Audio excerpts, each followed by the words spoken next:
Here with a tip on how to get at your transmission bolts on a Jeep Cherokee.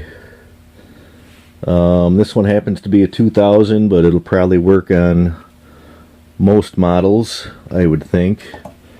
Once you get all of your vacuum hoses and wires disconnected, go ahead and put it on the chain. Get it ready to go. Actually, before I did that, I went underneath here, and you see that steering link? I dropped that down. That's at the pitman arm for the steering. See the pitman arm up there? Right there, you can see where I dropped it, right there. That'll give you a little more room in here. So, and to get that out, you got to take that nut off and that cotter pin, and then you get you one of these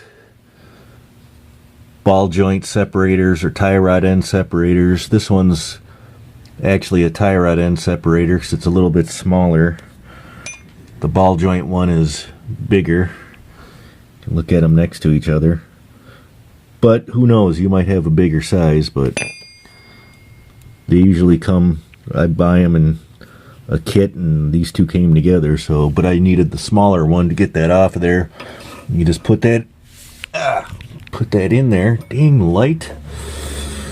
You just put that in there and pound it in until it pops free.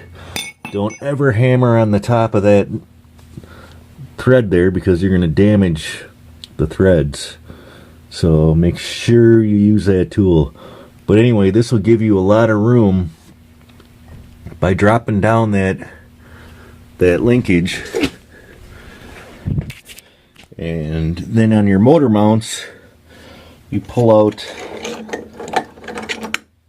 these big bolts first that go right through here. Pull those out. All right. And then what you want to do is lift up on the engine. And once you got it up a little bit, then you can get at this bolt here. You can probably get at them without lifting it up, but you got to get the one on the underneath first while you're down there taking off that linkage. You want to get those off, the underneath ones, and then come up here and get the top ones off. What you want to do is totally get this motor mount out of the way, and then once you pull out the bottom half of that motor mount, then you want to go in there and take off this other motor mount on both sides. Okay, and then once you get these motor mounts out on both sides, then you have room to get in there and take off the other half of the motor mount. Get them both completely out of the way.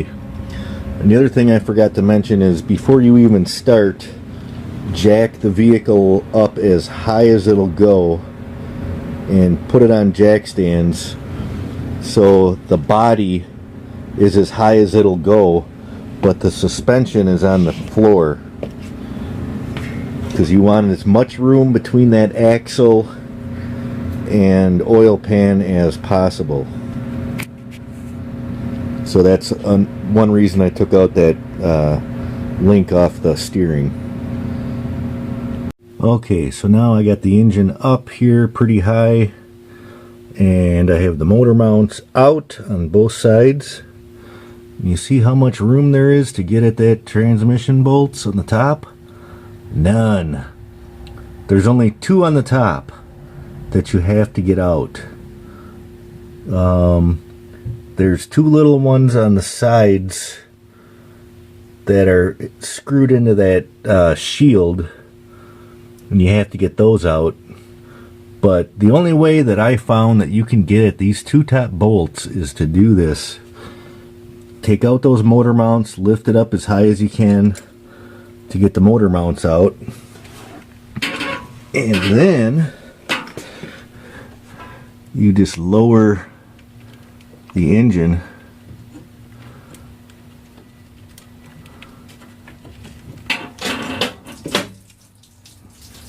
and it starts leaking antifreeze,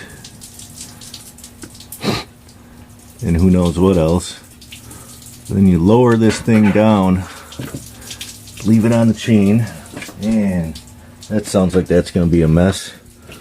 But now, look how much room you have to get in there now. That's a lot. And those bolts are a real pain in the butt to get out because they're star heads. But luckily, I changed them over to standards, so I will be able to get them out this time. But anyway, so that's my tip on getting at those top bolts. And then once you get those top bolts out and put a jack underneath your transmission and pull this thing up and out. Alright, I hope this helps some of you guys out there. If you like this, please like the video and subscribe to my channel. I'd really appreciate it. Thanks guys. Good luck with your project, and torch out.